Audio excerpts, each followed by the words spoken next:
Hello everyone, very warm welcome to all of you. Welcome to teaching Pathshala और मैं हूं आपकी एजुकेटर ज्योति।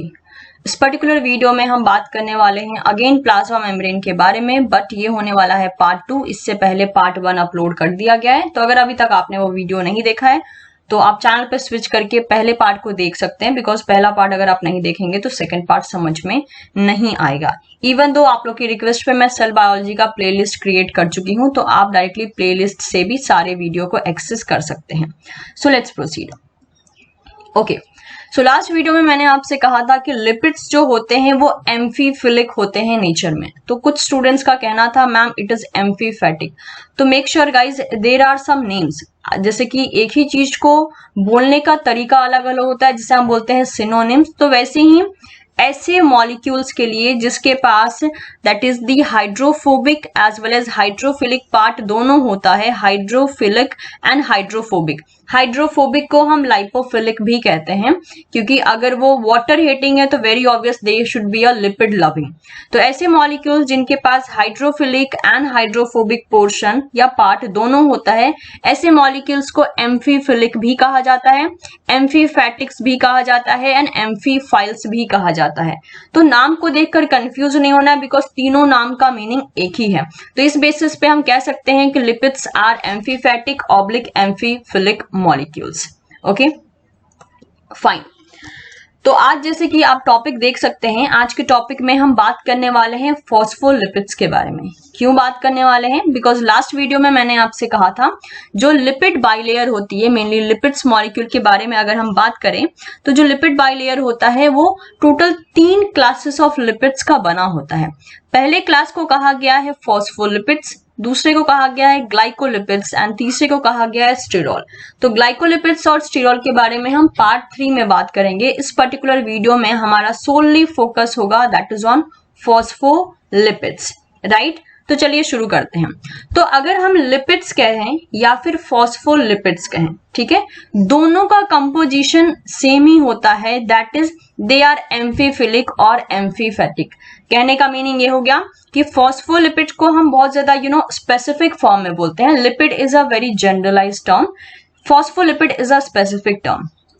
तो फॉस्फोलिपिड्स क्या होते हैं? They are amphiphilic in nature, जिसे हम कहते हैं कि उनके पास hydrophobic as well as hydrophilic portion दोनों ही होता है। अगर हम पोलर हेड की बात करें, ओके, हेड पोर्शन की बात करें, तो हेड पोर्शन में क्या देखने को मिलता है कि इनके पास फॉस्फेट ग्रुप होता है एज वेल एज इनके पास हाइड्रोफोबिक हाइड्रोकार्बन चेन होते हैं, ठीक है। कहने का मीनिंग हो गया, जैसे कि मैंने अगर आप ये पोर्शन देखें तो this is a head portion, जो कि होते हैं हाइड्रोफिलिक यानी वाटर लविंग पोर्शन होता है ये। और इसके पास टेल है, देख सकते हैं आप, 2 टेल है, राइट। ये जो 2 टेल है ये होते हैं हाइड्रोफोबिक टेल्स, फाइन। तो इस बेसिस पे हम कह सकते हैं कि yes they are having the both hydrophobic as well as hydrophilic part। ये जो हेड एरिया होता है, हेड एरिया में ही हमें फॉस्फेट ग्रुप भी अटैच देखने को मिलता है, जिसके बारे में अभी हम थोड़ी देर में बात करेंगे। तो अगर नॉर्मली कहा जाए तो जैसे कि आप देख सकते हो there is a total 2 tail, okay. एक लिपिड मॉलिक्यूल में 2 टेल होते हैं। टेल में भी क्या देखने को मिलता है कि एक टेल में दैट इज सिर्फ सिंगल बॉन्ड्स होते हैं और दूसरे टेल में that is at this area, ये जिस एरिया में मैं हाईलाइट कर रही हूँ उस एरिया में डबल बॉन्ड भी होता है। तो that is what written in the second point, that is one tail typically has 1 or more double bond, जिसे हम बोलते हैं unsaturated form, while the other tail does not have, thereby affecting the packaging and fluidity of membrane। तो ये वाला जो tell है जिसकी तरफ मैं इशारा कर रही हूँ, इसमें सिर्फ और सिर्फ सिंगल बॉन्ड्स लगे होते हैं। लेकिन ये जो टिल्टेड फॉर्म का टेल है इसमें आपको एक single bond as well as double bond दोनों देखने को मिल सकते हैं। तो आप कह सकते हो ये वाला जो टेल है ये अनसैचुरेटेड होता है, बिकॉज इसमें डबल बॉन्ड का प्रेजेंस देखने को मिलता है। अब ये जो सारा का सारा केमिकल नेचर है ये हेल्प करता है लिपिड को प्रॉपर बेसिस पे पैकेजिंग में as well as fluidity nature provide करने में। अब अगर हम नॉर्मली बात करें फॉस्फोलिपिड्स की, तो फॉस्फोलिपिड्स के भी एक टाइप होते हैं जिसे हम बोलते हैं फॉस्फोग्लिसराइड्स, फाइन। फॉस्फोलिपिड्स के एक टाइप होते हैं, एक बहुत ही कॉमन टाइप होता है जिसे हम बोलते हैं फॉस्फोग्लिसराइड्स। ये क्या होते हैं? ये मेन फॉस्फोलिपिड होते हैं जो कि एनिमल्स में प्रेजेंट होते हैं। तो अगर हम नॉर्मली कहें कि हम मतलब बात किस किस चीज की कर रहे हैं, तो पहले तो हो गया लिपिड मॉलिक्यूल। लिपिड मॉलिक्यूल के अंदर कौन चला आया? फॉस्फोलिपिड। फॉस्फोलिपिड का एक बहुत ही कॉमन टाइप जो है वो हो गया क्या? Phosphoglyceride, right.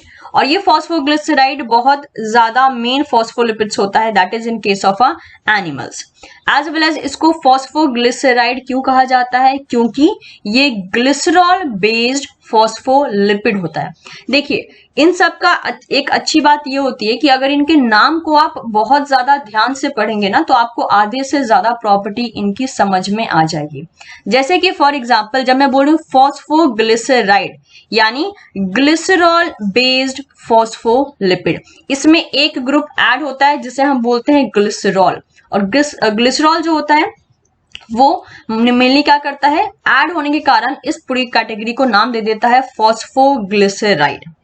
अब इस फॉस्फोग्लिसराइड को हम ग्लिसरोफॉस्फोलिपिड्स भी कहते हैं। ये नाम मैं आपको बार बार क्यों बता रही हूँ? क्योंकि बच्चों को लगता है कि फॉस्फोग्लिसराइड कुछ अलग चीज है और ग्लिसरोफॉस्फोलिपिड कुछ अलग चीज है, बिकॉज मेरे पास ऐसे क्वेश्चंस आते हैं कि दोनों में डिफरेंस क्या है। तो दोनों में कोई डिफरेंस नहीं है। जैसे कि आपका स्कूल का नाम कुछ और होता है, आपको घर में प्यार से लोग कुछ और बुलाते हैं, सिमिलरली इनके नाम भी कुछ इसी टाइप से हैं। फॉस्फोग्लिसराइड्स भी कहा जाता है और ग्लिसरोफॉस्फोलिपिड्स भी इनको कहा जाता है। अब फॉस्फोग्लिसराइड्स में भी टोटल 4 टाइप होते हैं, ठीक है। फॉस्फोग्लिसराइड में भी टोटल 4 टाइप दे दिए गए हैं। पहला टाइप कौन सा है? जिसे हम बोलते हैं phosphatidylethanolamine. Okay, this is the first type of phospholipid, phosphatidylethanolamine. Second type कौन सा है? That is the phosphatidylserine. Third है फॉस्फोटाइडल कोलिन एंड फोर्थ है स्प्रिंगोलिपिड। स्प्रिंगोलिपिड की जो प्रॉपर्टीज होती हैं वो थोड़ी सी अलग होती है, मतलब बाकी तीनों के कंपैरिजन में इन तीनों में काफी सिमिलैरिटी पाई जाती है एक्सेप्ट अ सिंगल ग्रुप। लेकिन स्प्रिंगोलिपिड क्या है? काफी अलग है as compare to the all 3 phospholipids that has been mention in the starting 3 points. Difference क्या है इसके बारे में भी हम बात करेंगे, बट सबसे पहले अगर हम इन तीनों के बारे में बात करें कि इनमें सिमिलैरिटी क्या है, so they are the most abundant phosphoglyceride in mammalian cell membrane. Mammalian cell membrane की बात करते हैं तो ये तीनों जो होता है वो सबसे ज्यादा अबंडेंट फॉस्फोग्लिसराइड्स माने जाते हैं। ऑल्दो स्प्रिंगोलिपिड्स भी प्रेजेंट होता है बट इनका परसेंटेज थोड़ा सा कम होता है। तो मैं उम्मीद करती हूँ कि ये पर्टिकुलर जो भी डिस्कशन हमने किया है वो आपको समझ में आ गया हो, बिकॉज जब आप स्टेप बाय स्टेप मूव करते हो तो आपको पता चलता है कौन किसका पार्ट है। इससे आपके धीरे धीरे कंफ्यूजन जो होते हैं वो दूर होते हैं। ओके, तो ये एक स्लाइड आपके सामने मेंशन है जिसमें आपको ये बताया जा रहा है कि एक्चुअल में फॉस्फोलिपिड्स का स्ट्रक्चर कैसे होता है। जैसे कि अभी मैंने आपको एक छोटा सा डायग्राम दिखाया था, उसी को यहाँ पे डिटेल में दिखाया है। ये जो ये पूरा का पूरा 3 यहाँ पे आपको पोर्शन दिख रहा है, इसे हम कहते हैं हाइड्रोफिलिक हेड ग्रुप, जिसमें कि एक ग्लिसरॉल होता है, ठीक है। ग्लिसरॉल के पहले कार्बन से ये टेल अटैच होता है, ग्लिसरॉल के सेकेंड कार्बन से ये टेल अटैच होता है और ग्लिसरॉल के थर्ड कार्बन से फॉस्फेट ग्रुप अटैच होता है। फाइन, तो जितने भी फॉस्फोग्लिसराइड है एक्सेप्ट स्प्रिंगोलिपिड, बाकी सबका स्ट्रक्चर बिल्कुल ऐसा ही होता है कि ग्लिसरॉल ऐड होगा, फॉस्फेट ऐड होगा और 2 यहाँ पे फैटी एसिड चेन होंगे। ये जो सबसे ऊपर वाला ग्रुप है ये वैरी करेगा। अब आप बुक में देखेंगे तो यहाँ पे आपको अलग अलग नाम देखने को मिलेगा। मैंने इसको एक्स बोला है। एक्स क्यों बोला है? क्योंकि डिपेंडिंग अपॉन द फॉस्फोलिपिड्स ये वैरी हो सकता है। अगर फॉस्फोलिपिड का नाम है, नाम पे डिपेंड करता है, ये इथेनॉल अमाइन ग्रुप हो सकता है, ये कोलिन हो सकता है, ये सेरिन हो सकता है। जैसे कि अगर ये पर्टिकुलर फॉस्फोलिपिड अगर फॉस्फोटाइडल सेरिन है तो यहाँ पे जो X मैंने लिखा है इस X की जगह क्या हो जाएगा? सेरिन आ जाएगा। अगर ये फॉस्फोटाइडल कोलिन है तो क्या हो जाएगा? ये वाला जो पोर्शन है वो क्या बन जाएगा? वो बन जाएगा दैट इज वहां पे ऐड हो जाएगा कोलिन। सिमिलरली अगर ये that is the phosphatidylethanolamine है तो ये इस वाले सबसे ऊपर वाले पोर्शन में इथेनॉल अमाइन जाकर ऐड हो जाएगा। इसलिए मैंने यहाँ पे X दिया है, बिकॉज और किसी बुक में आपको X देखने को नहीं मिलेगा।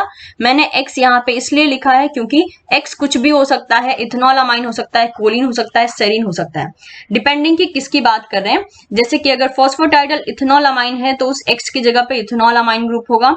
इसके अलावा अगर फॉस्फोटाइडल सेरिन है तो X की जगह पे सेरिन होगा। सिमिलरली फॉस्फोटाइडल कोलिन है तो वहां पे X की जगह पर कोलिन होगा।